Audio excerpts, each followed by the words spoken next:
ओम सुमुखश्चैकदन्तश्च कपिलो गजकर्णकः लंबोदरस्य विकटो विघ्ननाशो विनायका धूम्रकेतुर्गणाध्यक्षो भालचंद्रो गजानना द्वादशेतानि नामानि या पठे शृणुयादपि विद्यारंभे विवाहे च प्रवेशे निर्गमे तथा संग्रामे संकटे चैव विघ्नस्तस्य न जायते। नमस्कार, स्वागत है आपका आचार्य वाणी में। मैं आचार्य डॉक्टर विक्रमादित्य आपके साथ हूं।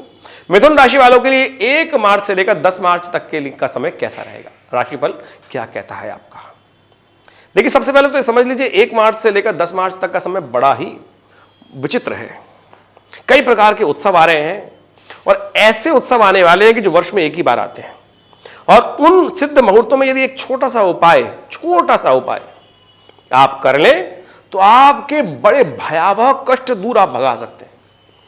और हम जो इस कार्यक्रम में आज उपाय बताने वाले हैं डेट वाइज आपको, ये ऐसे चमत्कारी रहने वाले हैं कि एक छोटा सा मंत्र, छोटा सा उपाय आपके पूरे वर्ष अनेक प्रकार के कष्टों को दूर करने का चमत्कार आपके समक्ष उपस्थित कर सकता है। चमत्कार वो जो आपके सिर पे चढ़ के बोले। आप देखिए, समझिए और आपके जीवन में अपनाइए। देखिए, 1 मार्च तक का दिन जो है आपके लिए कैसा रहेगा, सबसे पहले हम जानने का यह प्रयास करते हैं कि मिथुन राशि वालों के लिए 1 मार्च का समय कैसा है। देखिए, हमारे दृष्टिकोण से आपके ग्रहों के हिसाब से दिखाई देता है कि आपके लिए अच्छा रहेगा, संपर्कों को साधने का समय दिखाई देता है, आगे बढ़ने का योग बन सकता है। और लेकिन भाग्य थोड़ा स्लो है, उसको थोड़ा बढ़ाने का आपको प्रयास करना चाहिए। भाग्य से बहुत सारे रास्ते बन सकते हैं, आगे बढ़ने के योग बन सकते हैं, मन भी आपका कंट्रोल है। लेकिन खराब कहां है? दुविधा। आपकी लग्न ही मिथुन है, दुविधाजनक है, तो आप और चंद्रमा भी वहीं स्थित है इस दिन, तो मन में दुविधा ज्यादा रह सकती है। इसलिए मन को आप सबसे पहले बैलेंस करने का प्रयास कीजिए, दुविधा में मत फंसिएगा। एक लाइन चुनिए और उस पर चलने का प्रयास कीजिए। बस कार्य समस्या ये हो सकती है कि एक रास्ता लंबा हो सकता है, एक रास्ता छोटा हो सकता है। उसमें काम करेगा आपका अनुभव, क्योंकि आपने बहुत लंबा अनुभव प्राप्त किया है। केवल अनुभव का इस्तेमाल करते हुए आप, यदि आप अपनी अंतर भावना का इस्तेमाल करते हुए काम करेंगे तो बहुत अच्छे से लाभ ले सकते हैं। दुविधा को त्यागिए, दुविधा में दोनों गए माया मिली न राम। तो इसलिए कोशिश करें, दुविधा को त्यागिए, लालच को त्यागिए, इसको छोड़ते हुए काम करें। लालच को त्यागना बहुत जरूरी है, क्योंकि इस वक्त ग्रहजन आपके पिछले 1 साल से ऐसे चल रहे हैं कि जितने लालच में फंसेंगे ना उतना नुकसान कराएंगे। आपका हिस्सा कोई ले जा ही नहीं सकता भाई। ग्रह ऐसे चल रहे हैं इस वक्त, तो फिर ज्यादा लालच में फंसने की जरूरत क्या है। आपके भाग्य में जो लिखा है वो आपको मिटा कोई सकता नहीं है। और भाग्य में अच्छा लिखा है, खराब थोड़ी लिखा है। आपके राशि तो यही दिखा रही है कि इस वक्त गोचर में जो ग्रह है आपके भाग्य में कहीं खराब नहीं लिखा है, केवल दुविधा है, तो उसको दुविधा को त्यागने का प्रयास कीजिए। तो 1 तारीख का दिन ऐसा रहेगा। 2 तारीख का दिन भी ओवरऑल ऐसा ही जाता दिखाई दे रहा है, तो आपको चिंता करने की आवश्यकता नहीं है। कोशिश करें, गरीब लोगों की सेवा करने का प्रयास कीजिए, गरीब जो स्त्रियां हैं उनकी सेवा करने का प्रयास कीजिए। देखिए, आपको लाभ प्राप्त हो सकता है। आपके ग्रह इस वक्त बड़े अच्छे से दिखाई दे रहे हैं। 3 तारीख की बात करें तो 3 तारीख को भी ग्रह आपके कर्क राशि में जब चंद्रमा प्रवेश कर जाएंगे तो और शुभ हो जाएंगे। और आपका यदि माता जी का आशीर्वाद भी मिल जाए आपको, तो सुबह सुबह कोशिश कीजिएगा माता जी का आशीर्वाद लेने का प्रयास करें। माता पिता का पूजन करें। माता पिता का सुबह सुबह जैसे उठें, सबसे पहले जाके माता जी के चरणों में, बड़े लोग घर में बैठे हों उनका आशीर्वाद ले लीजिए, गुरुजन का आशीर्वाद ले लीजिए। कोई दूर हो तो फोन कर लीजिए, आजकल तो बड़ी अच्छी सुविधा है। और यदि दिवंगत हो गए तो कोई बात नहीं, उनकी मूर्ति पे जाकर, कहीं स्वरूप में पुनर्जन्म इतनी जल्दी नहीं होता है, वो आपके आसपास ही रहते हैं और सद्भावना रखते हैं कि बच्चे हमें याद रखते नहीं करते, तो कम से कम वहीं जाके अपने माता पिता का सुबह सुबह आशीर्वाद लेने का प्रयास कीजिए। आपका भाग्य कहता है कि यदि माता का आशीर्वाद लेकर आप इस ग्रह योग में काम करेंगे तो काम चुटकी में बनेंगे। माता की सद्भावना यदि आपके साथ हो जाए तो वैसे तो रहती है, आप ही उसको यूटिलाइज करने का प्रयास नहीं करते, तो कोशिश करें इस उपाय को करने का प्रयास कर लीजिएगा। अच्छे से धन लाभ के योग बन सकते हैं, आगे बढ़ने के योग बन सकते हैं। तो ग्रह ये दिखा रहे हैं। उस दिन एकादशी भी है, तो कोशिश करें सुबह सुबह भगवान विष्णु और महालक्ष्मी का पूजन कर लीजिए। महालक्ष्मी और भगवान विष्णु का पूजन करते हुए उनको क्या करें, सबसे पहले कुछ वस्त्र अर्पित कर दीजिए भगवान को, कलावा लेकर भगवान को अर्पित करें। शंख के द्वारा भगवान का अभिषेक कर लें, पंचोपचार भगवान का पूजन कर लें, थोड़ी सी उनकी आरती कर लें, शंख बजा दें घर में। ये छोटा सा उपाय बता रहे हैं, सब ठीक कर सकते हैं। आपके ग्रह बड़े अच्छे दिखाई दे रहे हैं, आगे बढ़ने के योग दिखाई दे रहे हैं, आगे बढ़ सकते हैं और लाभ ले सकते हैं। यदि हम 3 तारीख की बात के बाद अगर आगे बढ़े 4 तारीख को ग्रहों की गणना साफ साफ तौर पर दिखाती है कि चंद्रमा में परिवर्तन होने जा रहा है। सुबह सुबह तो परिवर्तन हो ही गए हैं 3 तारीख को। 4 तारीख का ग्रह योग भी साफ साफ दिखा रहा है कि आपके लिए आगे बढ़ने के योग बन सकते हैं, लेकिन स्वास्थ्य का थोड़ा ध्यान रखते हुए काम करना है। स्वास्थ्य का ध्यान रखते हुए काम करना इसलिए जरूरी है, पेट संबंधी समस्या कहीं परेशान ना करे, बाहर का उलाए बलाए खाना ना खाएं, इस बात का ध्यान रखें, गाड़ी सावधानी के साथ चलाएं, ये थोड़ी सावधानी रखेंगे तो बहुत अच्छा रहेगा। 5 तारीख का दिन आपके लिए बहुत विशेष रहने वाला है। भाग्य में चल रहे हैं शनि, सूर्य वहां विद्यमान है और वो होने जा रहे हैं उदय। 5 तारीख की शाम को 6:02 पर शनि हो जाएंगे उदय और पूर्ण शक्ति में आ जाएंगे। सूर्य वहां पहले से विद्यमान है और सूर्य के प्रभाव से शनि अस्त हो गए थे, हमने एक अलग से एपिसोड बनाया था इस बारे में। तो कोशिश ये करनी है कि सूर्य को वहां पर जाकर एग्रीवेट होंगे तो शनि और ज्यादा सूर्य को प्रभावित करने का प्रयास करेंगे, अपनी वर्चस्व को दिखाएंगे तो शनि सूर्य वहां दबाएंगे तो 2 ग्रहों का क्लैश शुरू हो जाएगा। ये पूरे विश्व के लिए वैसे तो कष्टदायी योग बनने वाला है। सूर्य शनि का योग, बृहस्पति शुक्र का योग, दोनों के दोनों परस्पर विरोधी स्वभाव का और समस्त शक्ति संपन्न होने जा रहे हैं। तो ऐसे में आने वाले 10 दिन विशेष तौर पर पूरे विश्व के लिए भारी हैं, तो सावधान रहते हुए काम करना चाहिए। द्वेषात्मक योग दे सकते हैं, पृथ्वी में कई प्रकार के कोई प्राकृतिक आपदा का योग बन सकता है, विशेष तौर पर 2 समुदायों में क्लैश हो सकता है। तो इसमें सावधान रहते हुए, बुद्धि को स्थिर रखते हुए, आपके लिए घर संसार ही आपका सर्वोच्च समस्त विश्व है, आपका व्यवसाय ही आपका विश्व है, तो उसको सावधान से थोड़ा ठीक रखने का प्रयास कीजिए, भाग्य को ठीक रखने का प्रयास कीजिए। शनि भाग्य में उदय होने जा रहे हैं तो धीरे धीरे भाग्य को जगाएंगे, इस बात से आप आश्वस्त हो जाएं, भाग्य जागेगा, लेकिन केवल जिद को त्यागने का प्रयास कीजिए। मन 2 दुविधाओं में ना भागे, इधर उधर ना भागे, इस बात का ध्यान रखते हुए काम करना है। और खास तौर पर आगे बात करें तो उस दिन शाम को चंद्रमा परिवर्तित हो जाएंगे। उस दिन शाम को 5 तारीख को रात को 9:30 बजे चंद्रमा भी जो है वो सिंह राशि में आ जाएंगे। और यदि हम बात करें तो बहुत अच्छा योग बनाएंगे।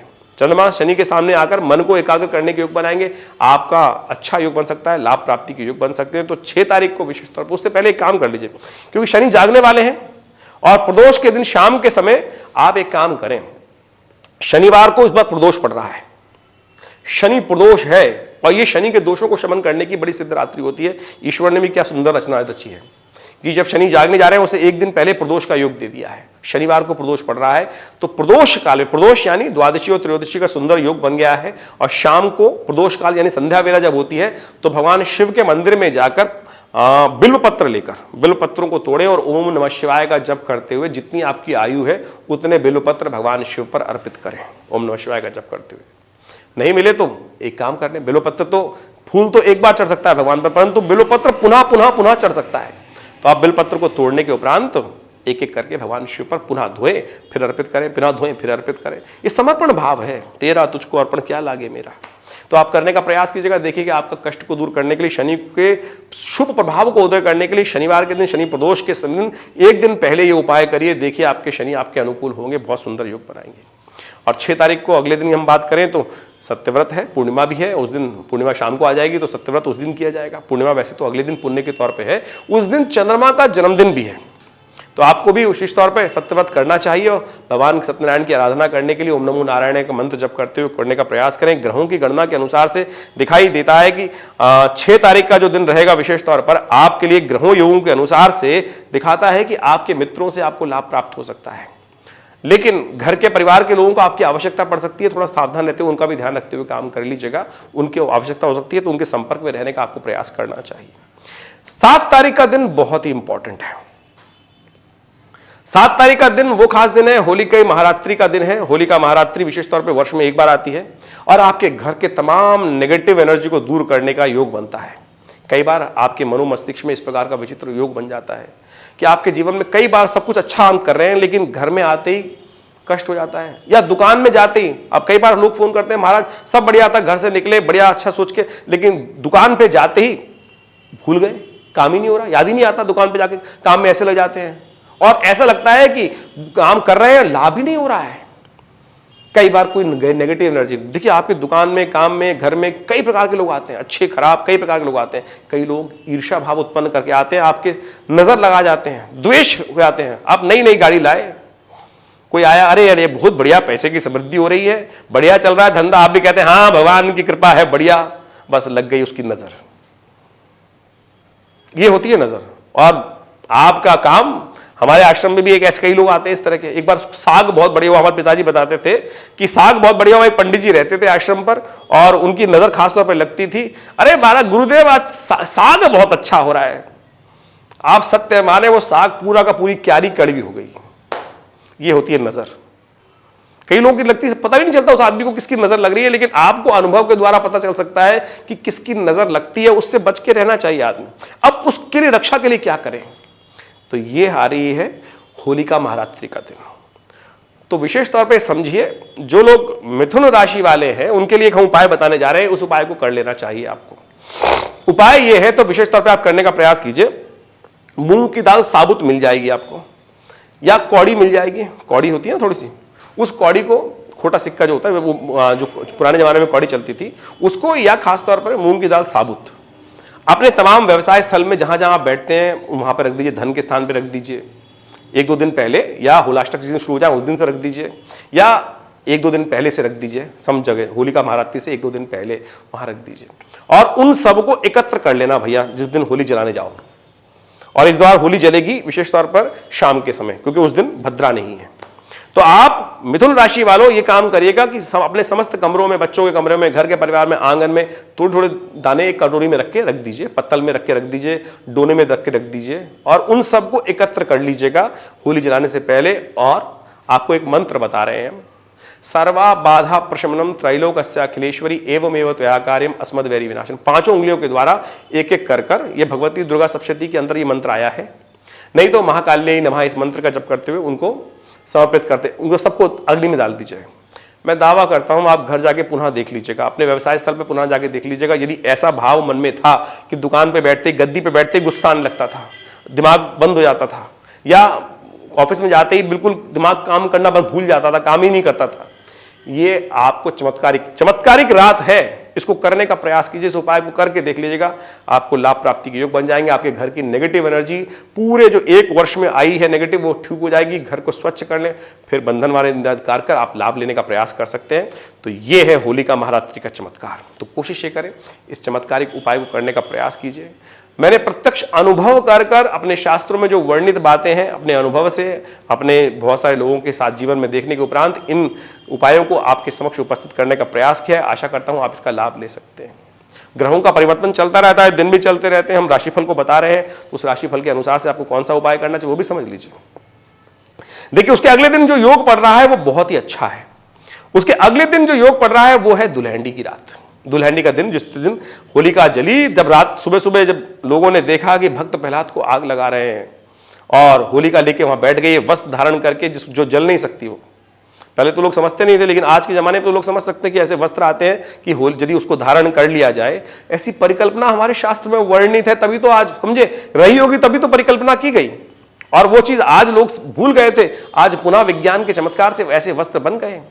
तो उन वस्त्रों को धारण करके होलिका बैठी थी प्रहलाद को लेकर, और जब अगले दिन होलिका जल गई, चमत्कार ऐसा उपस्थित हुआ, प्रहलाद बच गए, तब जाकर लोगों को आनंद हुआ, और आनंद में लोगों ने होली बनाई।